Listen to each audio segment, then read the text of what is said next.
on n'est pas là pour donner la messe, on n'est pas là pour te dire il faut consommer que vegan ou il faut consommer que français. On est là pour te donner les outils en tant que marque et en tant que consommateur pour bien être et bien faire à travers le vêtement. Tu peux faire du bien en consommant, te faire du bien et faire du bien autour de toi. Et de la même manière, tu peux faire du bien en tant que marque, a fortiori en produisant des vêtements.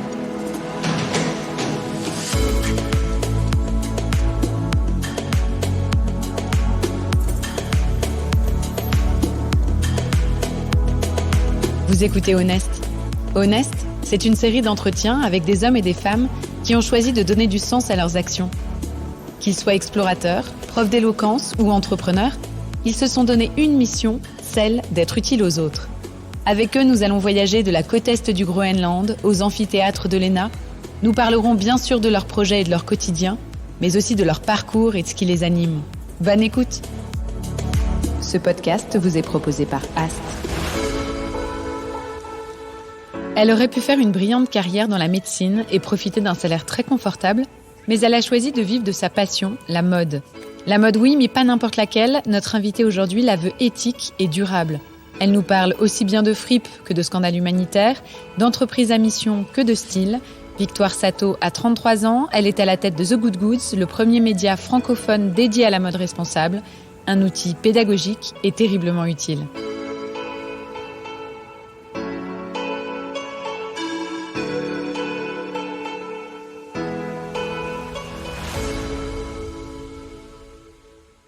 Salut Victoire. Bonjour Marie. Merci beaucoup de nous accueillir chez toi. Merci pour cette invitation. Alors, j'ai en face de moi, pour résumer, un médecin, une radiologue plus précisément, qui a décidé de changer de vie et de suivre sa passion et de se lancer dans la mode. Est-ce que tu peux nous raconter comment tu as opéré ce changement de vie ? Effectivement, donc moi je suis médecin de formation, mais je suis aussi passionnée de mode depuis l'enfance, depuis aussi loin que je m'en souvienne, tout en ne m'étant jamais à l'époque permise de rêver à cette possibilité en tant que métier. Pour moi, c'était pas vraiment une option dans ma famille. Je pense que le conditionnement social a été aussi assez fort pour m'orienter vers une carrière plutôt scientifique. Et puis, j'étais une bonne élève et voilà, je me suis conformée dans ce choix en me disant que ce statut de médecin me donnerait une légitimité, une sécurité intellectuelle, sociale, financière et me permettrait dans une deuxième vie, peut-être autour de 40 ans, de me reconvertir. Alors, je pensais plutôt à l'art, en fait. J'avais très envie d'ouvrir une galerie d'art, qui est un projet que je garde encore dans un coin de ma tête. Mais c'est vrai que les médias, et particulièrement les magazines de mode, m'ont toujours attirée, ont toujours eu ma fascination. C'est quelque chose de familial, d'ailleurs, parce que j'ai des vieilles éditions de médias, de magazines de mode, de fémina des années 20, de mes arrière-grand-mères, par exemple. Mais quand j'étais ado, voilà, je savais pas du tout par quel chemin y arriver. Je pensais pas que c'était un métier. Ça a toujours fait partie de toi. T'as toujours été passionnée de mode dès l'enfance. Enfin, quel était ton rapport un peu aux vêtements, au style, à la mode ?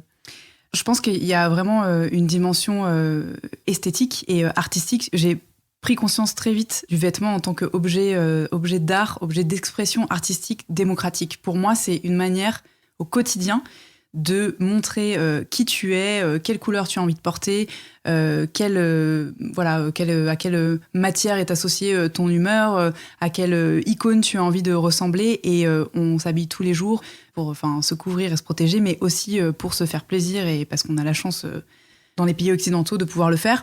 Ça, pour moi, il y avait d'abord cette forme d'amusement et d'expression très très forte. Ensuite, le pouvoir figuratif et cette dimension aussi sociopolitique du vêtement est quelque chose que je pense que j'ai réalisé de façon indirecte quand j'étais enfant, puisque j'ai grandi dans une famille du côté de ma maman de politiciens et de femmes de politiciens, de femmes qui ont été d'ailleurs un peu contraintes à ne pas faire d'études, de femmes qui voulaient être médecins et voilà, l'histoire après on la réécrit comme on veut, mais je pense qu'il y a une part de ça aussi dans le fait d'avoir fait médecine. Il y a une forme de réparation de la mémoire transgénérationnelle. Mais bref, en tout cas, ces femmes-là, je les ai vues se métamorphoser d'une seconde à l'autre ou en quelques minutes, en peignoir, en train de... Et puis, 10 minutes plus tard, être extrêmement pimpante pour un événement social de haute importance. quelque part, ce jeu, cette espèce de scène, c'est presque du théâtre, quoi. Et c'est un truc que le vêtement, avant même d'ouvrir la bouche, te permet d'opérer, en fait. C'est vraiment génial. Et après, en grandissant, je me suis cultivée grâce à des travaux géniaux de gens qui ont vraiment théorisé ça, quoi. De Roland Barthes à Bourdieu. Après, il y a tout ce qui est autour de la société du spectacle, hein, de Debord, qui passe notamment par le vêtement, évidemment, plein de supports médiatiques qu'on peut utiliser, et artistiques notamment. Et j'ai un peu relié les points et j'ai trouvé ça génial. Il y a aussi toute la dimension politique, en fait, positive du vêtement. La façon dont ce vêtement a été porteur de mouvements féministes, de mouvements punk, de tout un tas de formes de militantisme. Et voilà, à partir de ce moment-là, je crois que j'en ai fait une arme passive, en fait, aussi bien en termes d'expression artistique que d'expression politique. Et c'est d'abord ça, en fait, qui m'a amenée secondairement à la dimension, si tu veux, cet intérêt pour tout le dark side, en fait, de cette industrie et la connaissance de cet impact environnemental et social que j'ai trouvé fascinante et hallucinante et dont, à l'époque, quand je m'y suis intéressée, donc en 2016, personne ne parlait. Mais est-ce que l'idée de te rendre utile, en tout cas, de te lancer dans un projet à impact, une entreprise à mission, comme on pourrait dire aujourd'hui, est-ce que ça a été ton but dès le départ? Parce que tu aurais pu monter un énième média consacré à la mode ou une marque, certes éthique et responsable, peut-être, mais tu aurais pu faire bien d'autres choses, mais tu as décidé ce projet-là de Good Goods. Pourquoi? Est-ce que c'était le plan dès le départ? Je pense qu'à la racine de The Good Goods, il y a la médecine et à la racine de la médecine, il y a moi-même. Je pense que c'est hyper constitutif de ma personnalité. Depuis enfant, puis alors je suis la seconde d'une fratrie de 3, et j'étais celle qui était dans l'empathie et dans le care et dans la responsabilité aussi. Alors, je sais pas si ça a joué, mais j'ai 1 an et demi d'avance à l'école, et donc j'étais tout de suite responsable. J'ai dû un peu grandir avant l'heure à chacune des classes et montrer que j'étais capable alors que j'avais pas l'âge théoriquement légitime pour. Et je pense que je me suis construite avec ça. J'ai fait médecine, clairement pas par hasard non plus, et j'ai adoré effectivement ce rôle, la dimension humaine en fait du métier, et c'est d'ailleurs probablement ce qui fait que le désenchantement de cette relation humaine telle qu'elle est dans la pratique quotidienne d'un médecin aujourd'hui, a fortiori en radiologie, m'a aidé à m'en éloigner en fait, parce que l'idéal que j'avais de la profession de médecin n'est pas du tout ce que j'ai connu dans la vie, en tout cas en privé, parce que j'ai exercé en public et en privé. Si tu veux, moi j'ai une formation hyper spécialisée de radiologue interventionnel, donc je faisais de la chirurgie sous contrôle radiologique en cancérologie, donc c'est vraiment assez spécifique, mais j'étais avec des gens qui étaient en bout de parcours de maladie, qui étaient en 2e, 3e, 4e ligne de traitement, qui étaient ou alors aux prémices de la maladie, dans des contextes de pause de boîtier de chimiothérapie, des gestes un peu simples, mais du coup où il y a ce shift, tu sais, ce moment de bascule où on dit voilà, ta vie commence quand tu réalises que t'en as qu'une. Et j'avais la sensation d'arriver trop tard à chaque fois. D'une part, j'agissais auprès d'un individu après un individu, et ça me frustrait vachement. Et d'autre part, c'était des gens qui étaient déjà sur un versant regret. Et à chaque fois qu'on avait une rencontre avec les patients, particulièrement au bloc, où c'était beaucoup d'interventions sous anesthésie locale, donc ils te parlent, eh bien c'était j'aurais voulu avoir des enfants, j'aurais voulu me réconcilier avec ma fille, j'aurais voulu faire tel métier. Et je me disais, mais je veux agir en amont de ça, en fait. J'arrive trop tard, quoi. Tu sais, c'est Medine, un rappeur que j'aime énormément, qui dit dans une de ses chansons, il vaut mieux construire des enfants forts que de réparer des adultes cassés. C'est exactement ça. Et en fait, à travers ce média, j'ai eu la sensation de faire de la prévention primaire. Et si tu devais résumer The Good Goods en quelques mots, c'est quoi exactement The Good Goods?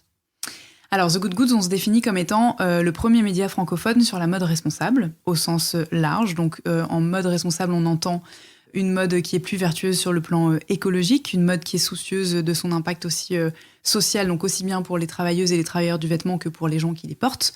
Une mode qui est aussi extrêmement humble, donc elle base ses propos sur la science et elle se remet en question en permanence. Et une mode qui fait preuve de transparence. Nous, en fait, on n'est pas là pour donner la messe. On n'est pas là pour te dire il faut consommer que vegan ou il faut consommer que français. On est là pour te donner les outils en tant que marque et en tant que consommateur pour bien être et bien faire à travers le vêtement. C'est-à-dire que tu peux faire du bien en consommant, te faire du bien et faire du bien autour de toi. Et de la même manière, tu peux faire du bien en tant que marque, a fortiori en produisant des vêtements. Pour ça, donc, on a différents vecteurs. On a d'abord un site web, donc qui est un média type sur lequel on publie entre 10 et 14 articles par semaine. Donc ça va de scandales sur la mode, mais aussi d'actualités hyper positives, de présentations de marques, etc. On a un annuaire sur cette même plateforme qui est un annuaire de marques éthiques et responsables. Donc il est référence selon 11 critères d'engagement. Cet annuaire est connecté à une cartographie des boutiques, donc qui permet de retrouver ces marques de première et seconde main en physique un peu partout sur le territoire métropolitain et la Corse. On a également une chaîne de podcast qui s'appelle Onward Fashion, sur laquelle donc, je reçois des acteurs du changement de la mode responsable. Et on est présent sur à peu près tous les réseaux sociaux. On a également 2 newsletters, une qui sort toutes les semaines, plutôt à destinée des citoyennes et citoyens, et une qui est mensuelle, qui est un format plus à destination des professionnels, où on va parler de sujets un peu plus relatifs à comment faire pour accélérer la transition de son entreprise. Et il y a eu aussi ce travail que tu as fait dans le cadre d'un dossier, je crois, sur les conditions de fabrication de différents vêtements qu'on peut acheter, nous, dans la rue, de façon quotidienne, qui t'a marqué aussi. Est-ce que ça, tu peux nous raconter ? J'ai fait une année de césure en 2000, juste avant la fin de mon internat, donc en 2016, une année de Master 2, parce que à l'époque, je ne savais pas si je voulais pas faire une carrière universitaire en médecine, et pour ça, tu as besoin d'un double cursus, en fait, d'une thèse de sciences et de médecine. Donc, je suis allée jusqu'au Master 2 en sciences. J'ai fait de la pédagogie numérique. J'ai appris à développer des sites web, une appli. Voilà, c'était toutes les méthodes numériques qui te permettent d'apprendre des choses. Et je bossais dans ce contexte pour un média en tant que freelance. Enfin, c'était même pas du freelancing, parce que j'étais pas rémunérée, mais je rédigeais donc au service de ce média en ligne qui aujourd'hui n'existe plus, qui était un média qui parlait de mode, de société. C'était un peu le Café Society 2.0, quoi. Et où j'ai suggéré un sujet, parce qu'à l'époque, Anne-Sophie Novelle écrivait pour Le Monde. Il y avait eu, c'était à l'époque du scandale des jeans en Chine, en fait, dans la province, je crois que c'est Xintang. Sur vraiment, c'était les polluted rivers, tu vois, les différents documentaires. Il y avait Dark River qui est sorti aussi, le Rana Plaza qui était passé par là quelques années avant. Bon. Et en fait, quand j'ai mis un pied dans la porte et que j'ai commencé à creuser, c'est là où, en fait, sur 3 feuillets, j'en avais 50, et j'avais besoin de m'exprimer sur un dossier, quoi, qui était constitué d'une 20aine de pages avec que des données cata. Et c'est à ce moment-là où à l'issue de ce dossier, j'ai eu aussi la possibilité de creuser dans le travail de Lily Cole à l'époque, les prémices de Stella McCartney, des différentes marques qui prenaient acte, et où je me suis dit, en fait, il faut les porter haut, quoi. Celle-ci, il faut faire état de ce qui est scandaleux, mais aussi proposer des solutions, parce que moi, j'aime la mode. Donc, et qu'est-ce que tu as découvert de plus scandaleux dans justement dans cette thèse un peu que tu as pondue La question de l'écologie, évidemment, est très, très, très importante, mais moi, l'empathie que j'ai très fort, elle est pour l'humain. En fait, depuis enfant, il y a un truc que j'ai jamais compris et qui me pèse encore, tu vois, ça m'émeut quand on en parle. La notion, tu sais, de nez sous la même étoile, quoi. En fait, mais même avec mes patients, enfin, je veux dire, j'ai exercé dans des milieux hyper précaires, en région parisienne, où, aux urgences, t'as des gens qui vivent dans des conditions de misère et dont tu ne comprends pas pourquoi, toi, à la grande loterie, t'as tiré un numéro génial dans une famille aimante dans laquelle il y avait une sécurité financière, dans laquelle t'as pu faire des études. Et t'as un peu ce côté de rendre ce dont t'as été doté. Ça veut pas dire qu'il faut s'en démunir, mais ça veut dire que t'es responsable, en fait. T'es responsable d'avoir une tête bien faite, d'avoir un bac+12. T'es responsable de faire des choix avec ton portefeuille parce que c'est potentiellement ceux-là qui vont montrer aux entreprises la manière dont le vent doit tourner. Et puis, ensuite, tu es responsable à travers ton média de porter ces messages. Et en fait, au-delà de la responsabilité, c'est juste... je trouve ça génial de faire ce métier. En tout cas, le rôle phare de The Good Good, c'est un rôle qui est avant tout pédagogique. Tu aides les consommateurs à s'y retrouver et en même temps, tu offres une caisse de résonance aux marques qui viennent, elles... parler des projets qu'elles font au quotidien pour améliorer leur processus de production. Ouais, ça, je crois que tu as mis le doigt sur un mot-clé hyper fondamental dans ma vie. La pédagogie, c'est un truc qui m'a toujours passionnée. Alors, c'est une phrase un peu bateau, mais en fait, dans chacune de mes activités, j'ai toujours eu ce rôle, tu vois, d'accompagnement, d'enseignement, peut-être cet esprit de synthèse aussi, et cette méthodologie qui pareil, j'ai exercé en médecine. Je trouve génial cette capacité que peuvent avoir certains pédagogues à créer vraiment des entonnoirs, quoi, choper vraiment la quintessence des infos et les rendre à la fois accessibles, compréhensibles, mais aussi, c'est notre rôle avec The Good Goods, pas punitive, essayer au maximum de faire en sorte que les gens aient du pouvoir en sortant d'un article qu'ils ont lu ou d'un post Instagram sur lequel ils ont appris quelque chose. Alors, il faut être hyper prudent et hyper modeste. On essaye toujours de back-upper en mettant les sources à dispo, en revoyant nos articles régulièrement. Comment est-ce que vous vous y prenez ? Parce que sur The Good Goods, vous avez une sorte d'annuaire qui répertorie les marques éthiques et responsables. C'est quoi les critères pour réaliser un tel classement ? C'est quoi aujourd'hui une marque éthique et responsable ? On a parfois du mal à s'y retrouver. Alors, il faut dissocier les marques avec lesquelles on travaille sur le média au sens large des marques de l'annuaire. Les critères qui sont relatifs à la mode pour nous éthique, c'est ceux que je t'ai donnés un peu plus tôt. Donc vraiment l'aspect social, environnemental, la transparence associée à l'humilité et j'ajouterais l'effort d'amélioration permanent. Pour la partie média, en fait, on travaille avec tout type de marque. C'est-à-dire qu'une grosse marque en transition, puisqu'on sait que c'est elle qui a potentiellement le plus d'impact en amont sur la chaîne de valeur, parce que c'est elle qui génère le plus de chiffre d'affaires, et donc il y a les moyens d'investir pour se transformer.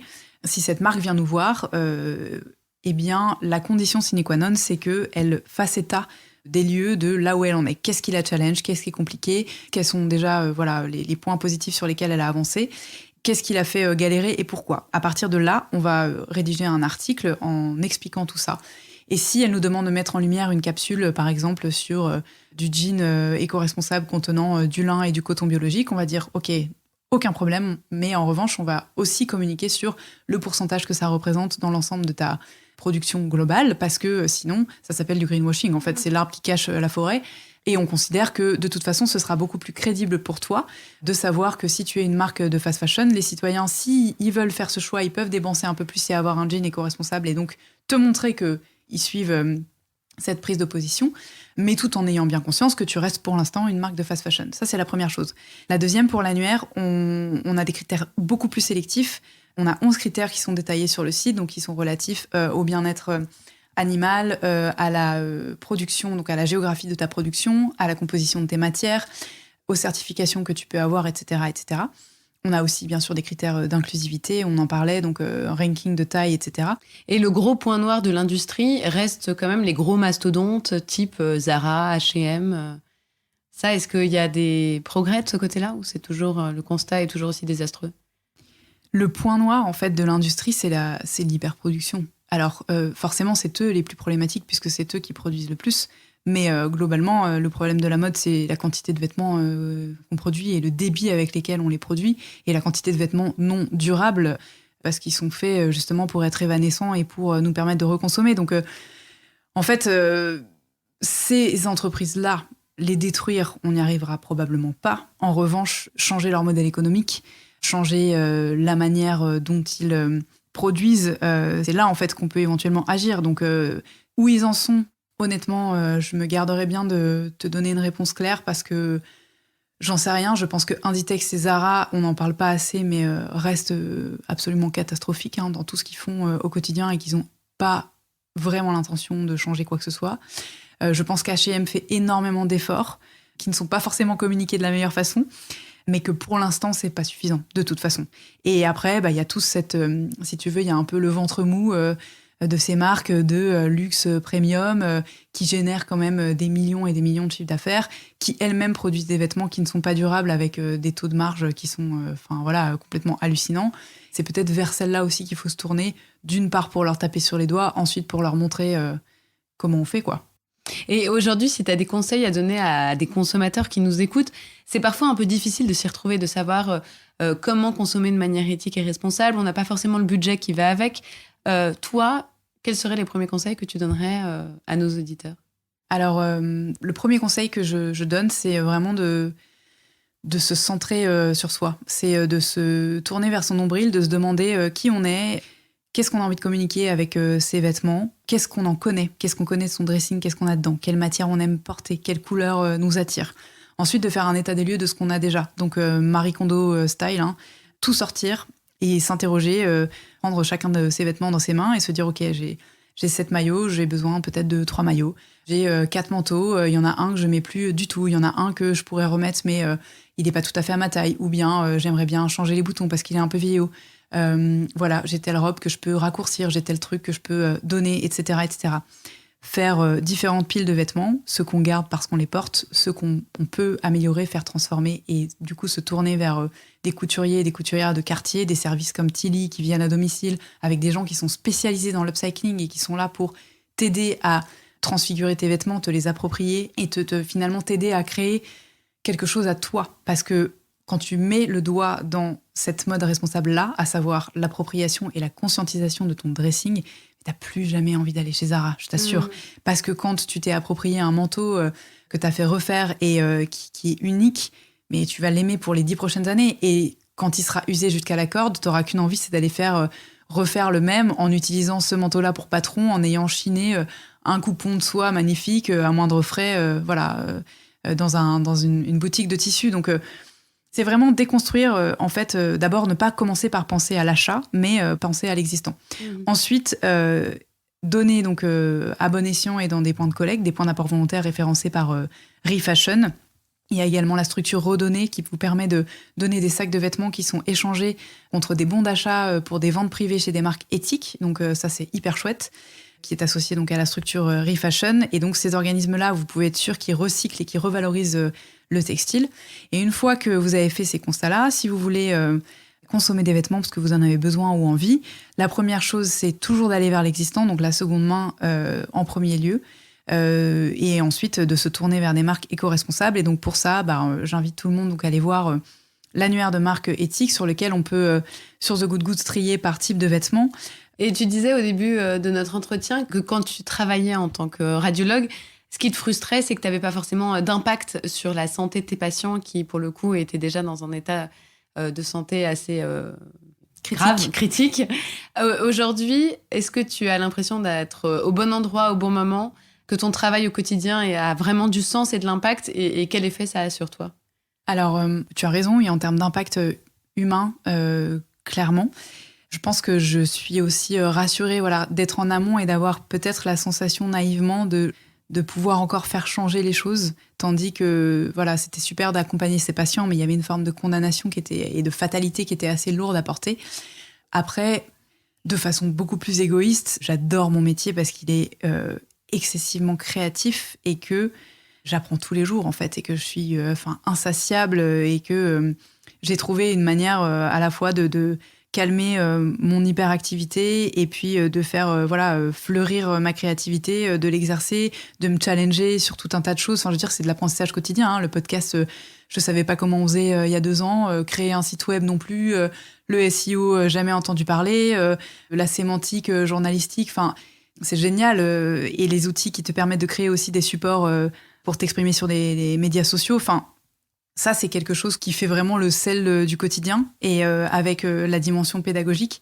Et pour rien au monde, je retournerai en arrière. Écoute, on te souhaite bonne route. Merci beaucoup. Et bonne continuation à The Good Goods. Merci Marie, merci de m'avoir donné cette opportunité.